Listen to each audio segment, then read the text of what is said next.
मेहनती किसान। यह कहानी है एक किसान की जो कि बहुत मेहनती था। वह बड़ी मेहनत से खेतों में अनाज उगाता था और उसकी देखभाल करता था, पर अक्सर ही उसकी फसल खराब हो जाती थी। कभी सूखा पड़ जाता, कभी बाढ़ आ जाती या कभी तेज धूप और कभी आंधी। कोई न कोई वजह से उसकी फसल खराब हो ही जाती थी।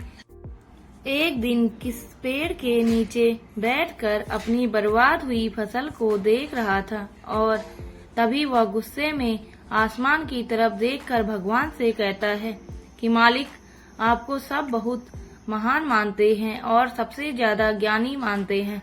कहते हैं कि आप सब जानते हैं, लेकिन मुझे ऐसा लगता है कि आपको कुछ भी नहीं पता। मुझे यह लगता है कि आपको तो यह भी नहीं पता होगा कि फसल कैसे होती है। अगर आप यह जानते होते तो हर समय जो बाढ़, आंधी और तूफान आते हैं वह कभी नहीं आती। आप नहीं जानते कि कितना नुकसान उठाना पड़ता है हम किसानों को। अगर मेरे हाथ में शक्ति होती कि जैसा मैं चाहूँ वैसा मौसम हो जाए तो फिर आप देखना मैं फसल को कितने अच्छे तरीके से उगाता हूँ। तभी उतने में ऊपर से एक आवाज आई, ले मैं तुझे यह ताकत देता हूँ कि आज से तू जैसा चाहे वैसा मौसम करके अपने फसल को उगा सकता है और अपनी फसलों की हिफाजत कर सकता है। एक दो दिन गुजारने के बाद किसान ने फिर से अपने खेत में गेहूं की फसल उगाई। अब किसान के पास तो शक्ति थी, वह जैसा चाहे वैसा मौसम कर सकता था। तो किसान ने आंधी, तूफान और बाढ़ कुछ भी उसने अपने खेतों पर आने नहीं दिया। किसान ने अपनी फसलों को बर्बाद होने से बचाया और उस साल उस किसान के खेत में ऐसी फसल हुई जो पहले कभी नहीं हुई थी।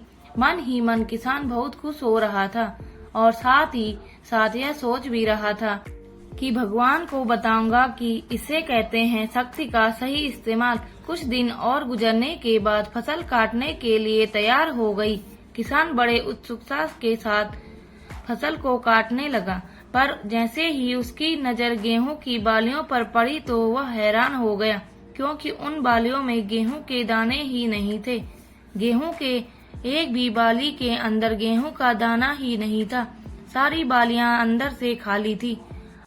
अब वह किसान बड़ा परेशान हो गया और फिर से भगवान को पुकारने लगा। वह जोर जोर से चिल्लाकर यह कह रहा था, भगवान, शायद तूने मुझे कोई सजा दी है। तभी ऊपर से आवाज आई कि मैंने तुझे कोई सजा नहीं दी है, बल्कि इसकी जिम्मेदार तो तुम खुद हो। तुमने अपने पौधों को संघर्ष करने का मौका ही नहीं दिया। न तो तुमने उन्हें आंधियों से जूझने दिया, न ही तेज बारिश से सहने दिया और न ही धूप में तपने दिया। एक भी चुनौती का सामना तुमने उन्हें नहीं करने दिया। इसीलिए सारे पौधे अंदर से खोखले रह गए।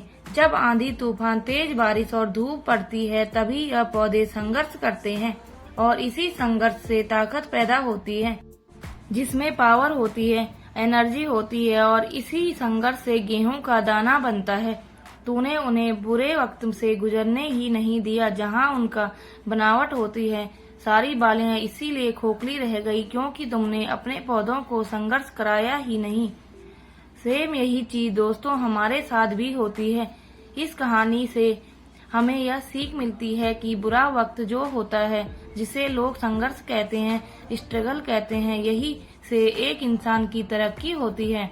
आपको पता होगा कि जब एक डायरेक्टर कोई मूवी बनाता है तो डायरेक्टर सबसे डिफिकल्ट रोल अपने बेस्ट एक्टर को देता है। तो जब भी आपको ऐसा लगे कि आपकी जिंदगी में तकलीफ है, बहुत ज्यादा प्रॉब्लम है और आपकी किस्मत खराब है, तब खुश हो जाइए, क्योंकि उस भगवान ने यह सारी प्रॉब्लम्स आपकी लाइफ में ही क्यों दिया है, क्योंकि उसे पता है कि आप इन सब को पार करके आगे निकल सकते हो। और जरा सोच कर तो देखिए कि अगर आपकी जिंदगी में कोई प्रॉब्लम ही न हो, तो कोई संघर्ष ही न हो, तो तब जिंदगी जीने में मजा ही नहीं आता है। दोस्तों, यदि आपको हमारी कहानी अच्छी लगी हो तो प्लीज लाइक, कमेंट, शेयर और सब्सक्राइब जरूर करें। धन्यवाद।